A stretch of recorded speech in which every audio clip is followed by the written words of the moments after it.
Hi, I'm Ken Fisher. Welcome to the 17th season of CityWide. All year we're talking about the big issues that impact the lives of New Yorkers.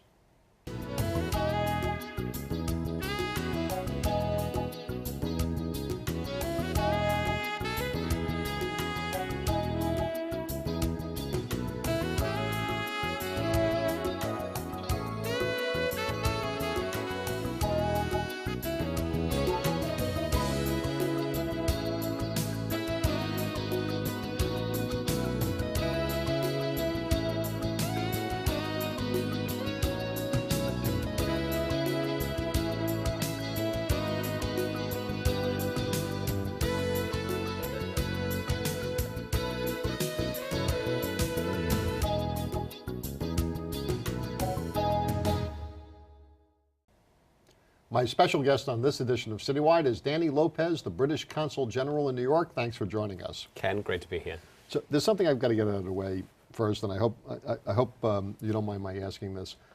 So you got the looks and you got the credentials, but at the risk of stereotyping, I don't think that Danny Lopez is the name that I would expect in a character from Downton Abbey. So it doesn't seem to be a traditional English name. And what's the story? Who are you? No, very, very good question. Well, my father is Spanish, hence the Lopez. My mother is English. I was born in England, and I actually grew up both in England and in Spain. So yes, I agree with you. Probably not the most British name that you would expect a diplomat to have, but actually I think in today's world, and especially in the US, it becomes a very normal name. Tell us a little bit about what a consul general does. I think for most New Yorkers, the only thing that they're aware of is that in some countries that's where you go to get a visa, but they don't really understand what the services are that your office provides or what role that you as the consul general have. Sure. Well, look, as the consul general, I am essentially the senior British diplomat here in New York, and our priorities are the following. You know, we make sure that all Brits who either live or visit in New York are well supported, and that could be anything from helping them during a crisis or helping them when they lose passports or get into trouble or just need our support. But actually we're here to promote Britain in New York, and promote Britain from an economic perspective, making sure that we help British companies that are doing business or want to do business in New York, that we help US companies that want to think of the UK as a destination for their own business opportunities, and make sure that we promote everything that is great about Britain in this wonderful city. So and tell us a little bit about your background, because Sure. You seem to have more of a business background than a government background, although obviously you've played roles in both. Absolutely. So I spent just under 11 years in banking, working for Barclays Bank, and I then joined an organisation in the UK called UK Trade and Investment, which is the foreign commercial arm of the government, all about promoting trade internationally. I then worked for the Mayor of London, Boris Johnson, before coming over here. And this role had traditionally always been given to career diplomats. The reality is that this is New York, this is the commercial capital of the world. And if I do my job well, 67% of what I do every day should be business focused, should be about helping trade between both countries. So the idea that the Foreign Service had in the UK was to actually give this role to somebody who didn't necessarily have the diplomatic background, but had experience in business. At the end of the day, in today's world, we're all focused on jobs, we're all focused on growth, and hopefully the skills that I have from the commercial background are able to help that. So a competition was had nationally in the UK. And I was privileged enough to be able to win that competition and moved over here 15 months ago now. And so do you have a term? Does your appointment depend on who the Prime Minister is? How long do you think this role is gonna work for you? Well, as long as hopefully I do a good job. So I will probably be here for around 4 years, which is the normal term for a diplomat. And we have a very different system in the UK than over here in the US. So these are not political appointments. I am a civil servant. I work for the Crown, actually, and therefore my role doesn't depend on whether there is a change in government, but I'm here to serve the government of the day. And how many British citizens are there in New York or the metropolitan area, and both as residents, and how many come to visit every year? You know, it's a difficult figure to have because so many Brits who live in New York don't necessarily register with the consulate. But we think that there are around 150,000 in New York, which is a big figure. And in terms of overall visitors, clearly New York is visited by thousands of Brits, especially at this time of the year, actually, who enjoy the shopping during the holiday season. But on average, it's probably close to a few hundred thousand. I mean, if you think about the number of Brits who visit the US, it's around 4 million every year, which is a pretty high figure, and a significant proportion come to New York. In fact, last year, Mayor Bloomberg celebrated the 50 millionth tourist that had visited New York in a time frame of, I believe it was around 18 months. And sure enough, the 50 millionth tourist was a Brit. So, before the recession, Mayor Bloomberg and Senator Schumer talked about New York losing out on the competition for the capital markets to London if there was over-regulation in the United States of the financial institutions. Not so much since the collapse of Lehman Brothers have they promoted that, and in fact, there's been, I think, more talk in Great Britain about less of a laissez-faire, more regulatory structure for the capital market. So, putting aside the big picture philosophy of that, are New York and London competitors? Yes is the instinctive answer that I would give you, but actually I always say that we can learn a lot from each other, and we shouldn't be worried about whether we are number one, not just in financial markets, but in particular divisions of financial markets, whether it's foreign exchange or bond origination or whatever it might be. If we work together, then I think our common objective should be to make sure that we are two of the most important, or hopefully the most important financial centers in the world. If we are fixated about being number one, then I think we'll both lose out. Clearly, some grave mistakes have been made on both sides of the Atlantic in financial services, and it should be our common objective to make sure that we deal with those mistakes, as I think governments in both countries are dealing with it, but at the same time making sure that we don't lose out on our overall competitive environment, and make sure that companies continue to choose London as a clear global leading center of financial services, just as they choose New York. So what do you think what are the biggest similarities between the two cities, and what would you say the biggest differences are? Well, I shared a platform with Mayor Bloomberg a few months ago, and I was talking about London and the Olympics, and I was about to say that I was very proudly representing the greatest city on earth when I realized who the person next to me was. So just as I was about to cause a diplomatic incident, I stopped myself and said that London was, of course, one of the two greatest cities on earth, which Mayor Bloomberg seemed okay with. So I was happy with that. Look, we are two big global metropolis, and with that comes this wonderful element of this sort of multicultural approach that both cities have. The number of languages that you hear spoken in the street, both in London and New York, I think is fantastic, and it sort of creates the essence of what big international cities are. We're both hotbeds for the entrepreneurial space, very, very creative cities. We've both been epicenters of fashion, of media, of financial services, and now I think we have this wonderful opportunity with mobile technology, where actually mobile technology can also be in both of those cities and create very big centers of disruptive technology that again will be hugely important. So with the size of our cities comes the prosperity, comes the energy and the can-do approach. I suppose that I would outline, things that are a little bit different in terms of who we are as countries and our overall sort of cultural backgrounds. I was just in London yesterday, and you know how people always say that in New York everybody's a bit more pushy and there's a bit more aggression, and actually I saw exactly the same in London when I was away for 2 or 3 days, which I think just goes to show that more and more both these cities are becoming closer together. Olympics. So it seemed to have been successful, hugely successful. Maybe a couple of glitches at the beginning, but any big production is going to have a few rough edges until people sort of settle in. Tell us what it was like, but more importantly, what did it mean for London as a city, as well as the promotional aspects of it? I remember summer of 2005 being in the canteen of Barclays Bank, who I used to work for before, and it was the time, around lunchtime, when it was announced that London would be hosting the Olympics, and there was this incredible feeling amongst everybody there of excitement. And then, of course, we've had years of preparing, and it's challenging, and there's a lot of difficulties to get through. But there had been a growing sense of massive excitement in London over the last 12, 18 months, which, of course, then came to this sort of key moment in July of this year. What did it mean?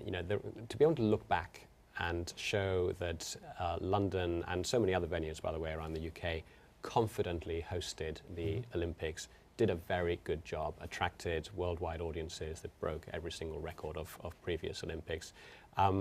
Clearly, the best of our own creativity and innovation came through event after event. But I think just the overall confidence, as I say, of the country is something that's very difficult to measure, but I think plays a huge role in how you portray yourself as a country, as a source of potential investment, as a source of destination for tourists and visitors, etc. And it will shape a lot of who we are as a country for many years to come. You then look at the hard-hitting figures over the next 4 years.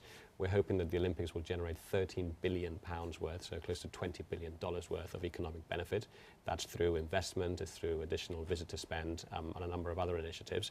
And it's just hugely exciting to be able to look back and say the Olympic and the Paralympic Games were a huge success, and that's thanks to the great efforts of so many people. And it wasn't just the Olympics in the abstract. I think my sense was that the mood of the country became optimistic. It gave some momentum, but the whole strategy of the Olympics was part of a larger promotional strategy for Britain, including the James Bond movie and everything else. Was that all coincidental or actually thought out well in advance? Oh, everything is strategic in the UK, Ken, absolutely.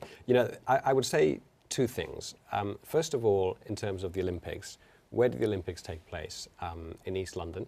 If you had looked at a map of London years ago and decided where you were going to host the Games, you probably wouldn't have chosen East London. You would have looked at the West and said, we have a lot of the infrastructure there already, and we have a lot of the venues there already.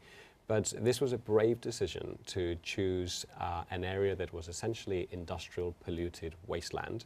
And look at this, not just for 2012, but look at this for many decades to come. This is the whole idea about the Olympic legacy. So by choosing East London, there was an opportunity to regenerate an area that needed regenerating. So that's number one. In terms of the year, this has been an incredible year. As a diplomat, I said to you earlier that I'm all about promoting the UK in New York. It doesn't really get much better than having a year like 2012. And in fact, a lot of my colleagues from other countries in New York have said exactly the same. We started off with the Diamond Jubilee, celebrating 60 years of Her Majesty the Queen's accession to the throne. We then, of course, moved into the Olympic and Paralympic Games. Here in New York, Andy Murray won the US Open. This was very, very, very big for us. Over 70 years that a British tennis player had not won a Grand Slam. And it continued, of course, as you say, with the release of Skyfall. And so many wonderful reasons to celebrate so many of the reasons we're proud of Britain. We're going to talk more about Great Britain, its relationship to the US and New York, when CityWide continues right after this. Did you know CUNY leads the way for students with disabilities? CUNY Leads means linking employment, academics, and disability services. If you're a CUNY student with a visible or invisible disability, the City University of New York offers eligible students free career development and placement services. To find out if you qualify, visit cuny.edu/CUNYLeads. CUNY Leads, to the career I always wanted. Welcome back to CityWide. We're speaking with Britain's Consul-General in New York, Danny Lopez. We were talking a little bit in the first segment of the show about the Olympics, the impact that they had on London. Now, New York, that was an opportunity where New York came in second and London came in first. We might revisit that down the road. They have these Olympics every 4 years, I'm told.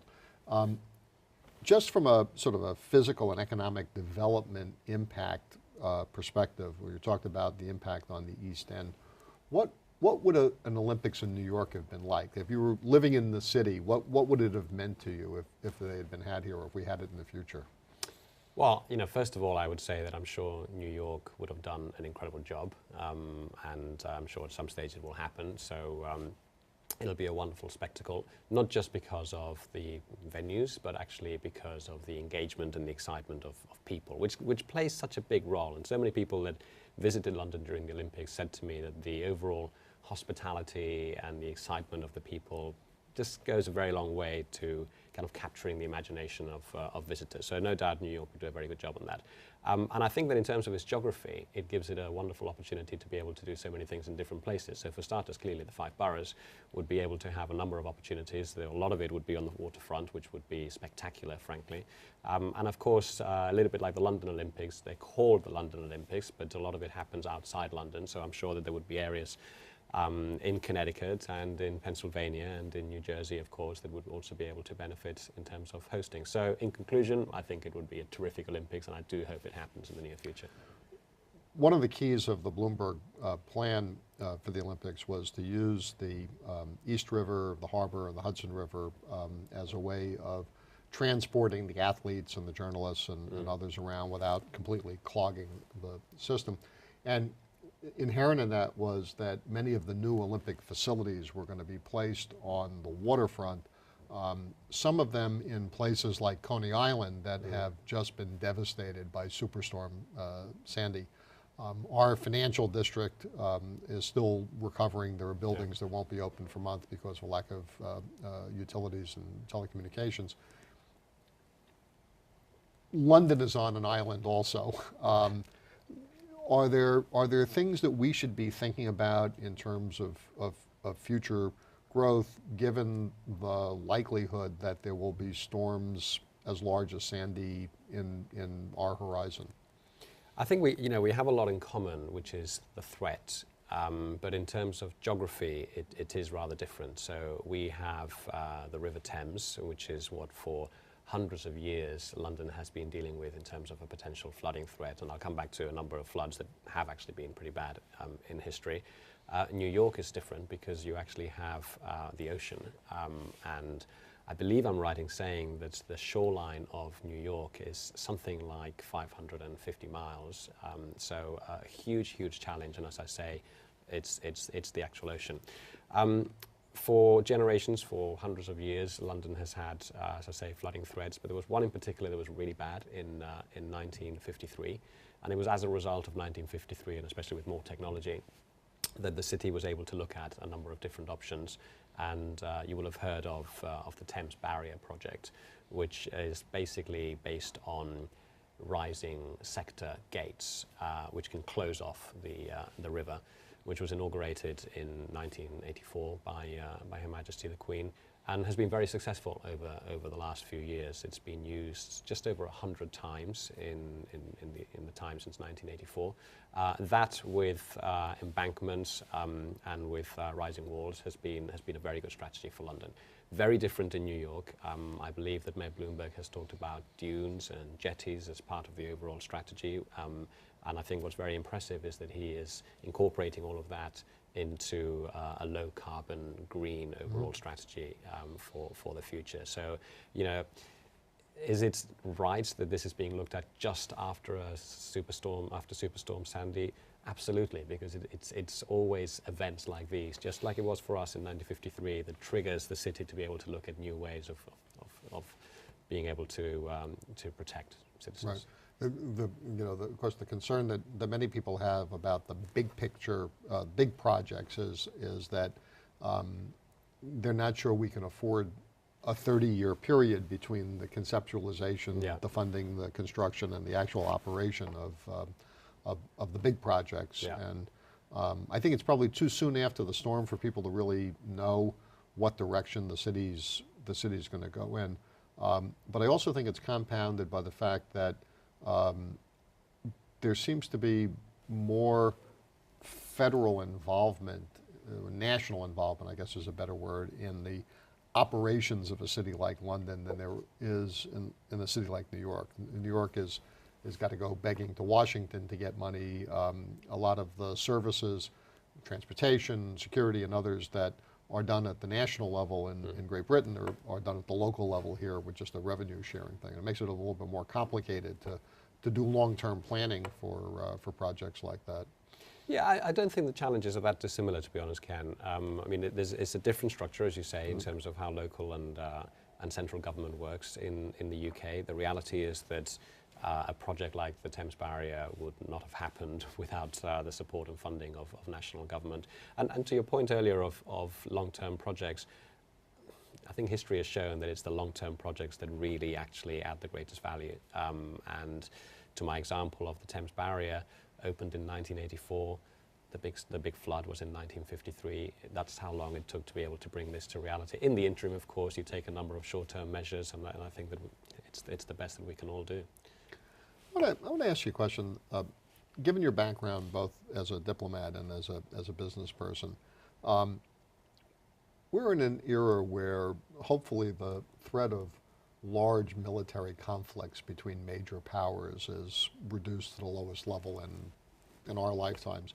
But the jockeying for position among countries and that can flare up into violence is still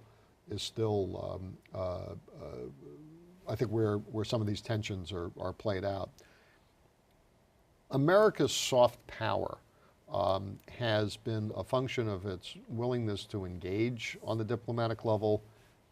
It's obviously its military power in the back pocket, its cultural power, the sort of pervasiveness of American media, and its financial power, its ability to influence the quality of life in other countries by its trade policies and others.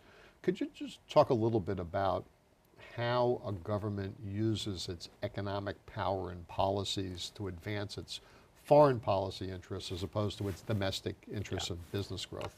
Yeah, I mean, it's a fascinating question, isn't it? And it's very much at the core of what we're all doing right now. If you look back, I think gone are the days where you have one large, let's call it policeman of the world, where a power is so much bigger and so much greater than any other country in the world that it can afford to have this big ideal and then has the resources to be able to project it. Exactly, all over the world. It happened with Spain, it happened with France, it happened with Britain, and it's happened with the US over a number of years. I think we would all agree that that's gone now. We don't have an environment where one country has the resources to be able to do that. And in fact, we are going through a period now where a number of regional blocks are being established with big countries in each of those regions that play a leading role in that space. I think the US is going through a period now of adapting to this new environment, but that does not mean in any way that it has less of a leadership role or less of an important role in today's world than it has in the past. So that's, I think, is the first very interesting point. In terms of what we do on the business front, so many of our biggest companies, this happens for the UK, this happens for the US, end up being ambassadors for the country. I mean, billion-dollar corporations that play a leading role in the development of economies around the world. How that is done and in what way plays a massive role. But actually what I think is interesting about all of this is that it shows that the economic trade side ends up being the link of what foreign policy and overall projection becomes. So I think about Europe and I think about the US, and when I think about what the opportunities of cooperation are between both those countries, between both those blocks, I say that actually a potential free trade agreement between the European Union and the US, which is something that both countries are looking at right now, which I happen to think would be absolutely fantastic for both sides, probably adding 2 to 3% of GDP for both the European Union and the US, is the sort of path we want to go down. Because the moment you decrease commercial barriers and you are encouraging more trade between, in this case, the European Union and the US, that's what growth is about, that's what jobs is about, that's what prosperity is about, and actually that will help you project your message far more effectively. But is that something, I mean, free trade can also mean the displacement of jobs. Do we have to worry about jobs moving not just now to lower cost centers in other regional areas, but the disbursement of jobs from high cost areas, whether it's to Greece or to Mississippi, the internal competitions become greater even within the bloc then. And this is the big challenge that I think we face in terms of where people come at, from a perception point of view on this. On the one hand, you could argue that a free trade agreement is, as you say, something that you don't want if you have a sort of protectionist approach to how you want to run your economy. On the other hand, you forget that and you say, if we have this, it will mean more sales. More sales means you need more people to make products, and more that means more purchasing power. It means overall prosperity. If you go down that route, I think history has shown that free trade always wins. So if there was one lesson from Britain that you think that New York as a city should learn, what would that be? And if there was one thing that you could take back when your 4 years is up and you go back to Great Britain, if there was one lesson that you've learned from New York that you'd share at home, what would those two things be? What an excellent question. So on the first one, I would say, and this is because, and this, by the way, you know, is not meant in any, oh, we can teach New York things, but of course London is a much older city, and we have hundreds, actually thousands of years now of learning lessons. And I would say that being an open city that welcomes the world, an open city that welcomes trade and investment, is the one thing that we have learned is the key driver for overall prosperity. So that would be, and I think New York is very good at it, but we've probably done it for longer. And we are always open to new ideas, to new companies, to new people to come into London and try and improve everything we do. So that would be the lesson this way. In terms of the lesson from New York to London, I marvel, I have to tell you, I marvel at the energy, can-do approach that this city has. I make the joke sometimes with colleagues that I feel that complaining is just is illegal in New York. You can't complain in New York, because if you complain, you're just seen as somebody who, you know, frankly, probably doesn't deserve to live in this city. And I think that is wonderful, because, you know, you see it every day when you talk to people, this sort of can-do, you know, I'm going to make it, I'm going to succeed approach that I think we could do a bit more with in London. My thanks to Danny Lopez, the British Consul-General in New York. I'm Ken Fisher. Thanks for joining us in this edition of CityWide.